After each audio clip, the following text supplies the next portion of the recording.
What's going on, YouTube? It's Kev tapping in with you, you dig, on this beautiful sunny Monday here in Los Angeles. It is about 65 degrees. It's beautiful right now. I'm up here on the rooftop. I take full advantage of this weather, man. I live in the most expensive real estate in the country. I was just reading this the other day. LA is the most expensive real estate in the country, and the average apartment here goes for $2,600 a month. 1 bedroom.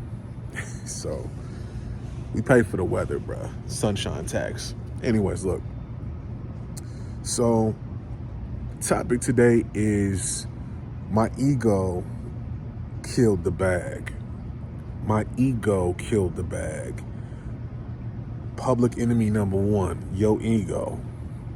I'm gonna tell you something, man, from experience.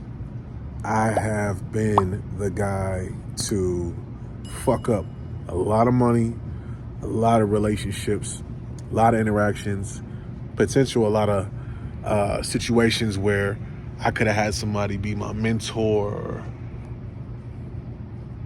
you never know, business partner, by coming from an egoic place. And I talked about this in one of my earlier videos when I first got on here. I talked about your higher self, your God self, and your egoic self. And in American society, we're taught that when you come from a place of confidence, high confidence, you're coming from a place of ego. But your egoic place is a place of fear, scarcity. You know, we talk a lot on this channel about progression, overcoming fear, overcoming yourself. You know, I had an episode a while ago called "My Worst Enemy is Myself," and I'm gonna tell you, my ego has killed the bag for me multiple times. Not recently, but I can definitely say in my past, I might have came off a little abrasive. You know, I might have came off a little Kanye. I might have came off a little bit too aggressive to certain people when I still worked in music. And this is years ago. This is when I was in my 20s. I'm late 30s now. I'm 37. I'm an OG. So, my ego, man, just by having too much bravado, and sometimes you never know who you're talking to. You never know where a potential client might come from. So when you're out in public, you want to make sure you put on not a perfect face, but put on a clean face. When I was in my 20s, man, I worked in music. I had more ego than a lot of the rappers I worked with. And, you know, I probably could have made a lot more money in the industry had my ego not been so bad. Other ways where your ego can fuck up your bag is by feeling like you're above doing certain things. Now, there's been times in my life where I definitely felt like I was above taking a certain job. I felt like I was above doing this and doing that, and in turn it fucked up the bag. My bag was fucked up. So, you know, let me tell you something. Ego in some ways is a good thing, because if you got a little ego, if you have some ego, it's gonna help you push yourself to be the better version of yourself. But then the shadow side of your ego is literally, it can make you delusional. I've been very delusional before. I've been a guy that thought I knew it all, and I didn't know shit. Interesting time is when I think about when I was in my 20s at my most egoic. I thought I knew everything. I didn't know a fucking thing. I look back at myself 10 years ago when I was 27, and I could have saved myself a lot of hardship later on in life. A couple of years later, had I just not let my ego get the best of me, you know? My ego had me drinking too much. My ego had me excessively spending money that I had, but I shouldn't have been blowing. You dig what I'm saying? So ego is a motherfucker, man. I'm gonna tell you straight up, and this is coming from experience. You know, this is coming from a man that's very experienced in ego fucking up your money.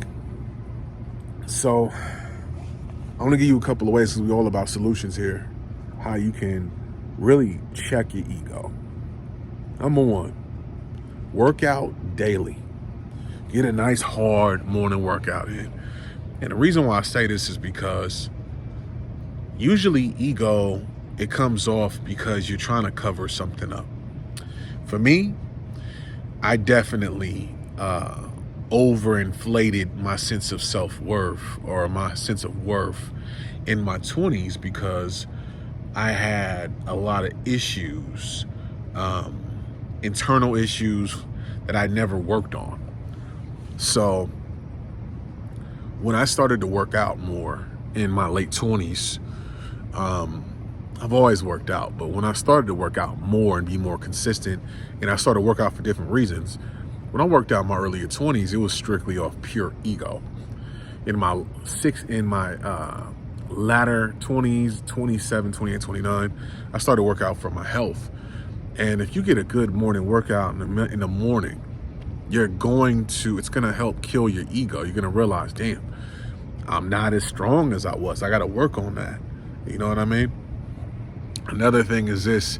Number two, make sure you got people around you that ain't gonna kiss your ass. A lot of us don't have friends. We have trauma bonds. We bond with people that have gone through similar traumas that we've gone through. So we bond over that shit. And what happens is you both become egoic and delusional, and you're not being real with each other. So when one of you comes to the other with some bullshit, you know that it's bullshit, but since it's your friend and you don't want to rock the boat because you know they're fragile, you'll just gas them, tell them what they want to hear. Not a good thing. Third one is this, to kill your ego. Keep a journal.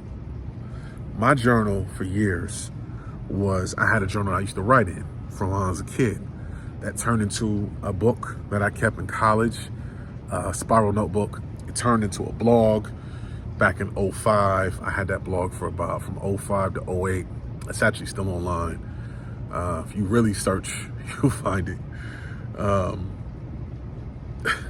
This shit's funny. And from there, it went to Vimeo, where I did a couple of vlogs. And then from there, SoundCloud to iTunes, to now I'm here on YouTube.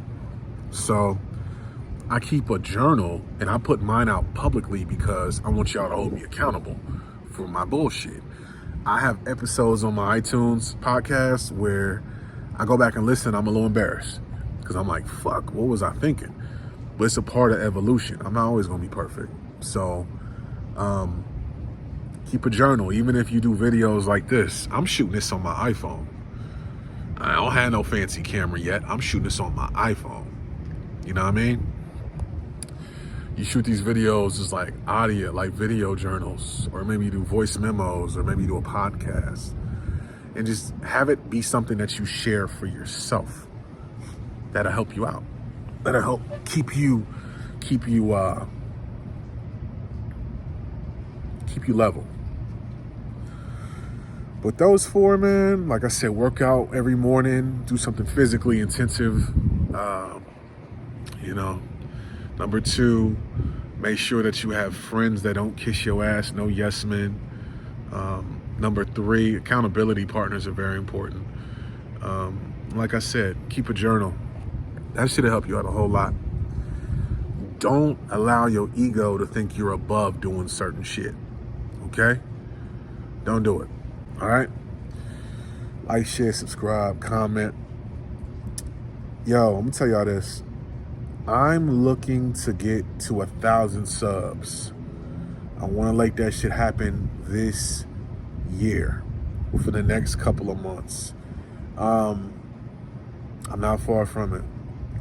So if you could, if you find any value in any of my videos, because I look at the analytics, I got a lot of y'all that aren't subscribed that watch me quite a bit. Hit that subscribe button. It helps me out. This YouTube thing, I'm trying to turn this into a business. Just like I did my podcast. I want to monetize. I want to make money. I want to be able to give y'all some game. But the only way I'm going to do that is if these numbers grow. And they're growing slowly. I think I'm going to accelerate a little bit more. Once I get to 1,000 subs, then I'll be able to monetize. And, 1,000 subs to 5,000 to 10,000 and eventually 100,000 subs. And one day we'll be in 1 million subs. But I know it's going to take some time. And I'm fine with that. But 1,000 subs, that shouldn't be hard. So if you're watching this and you find value in it, even if this is your very first time watching this, hit the sub button, hit the bell button, like, share, comment. Let me know what you're feeling. And yeah, peace and love.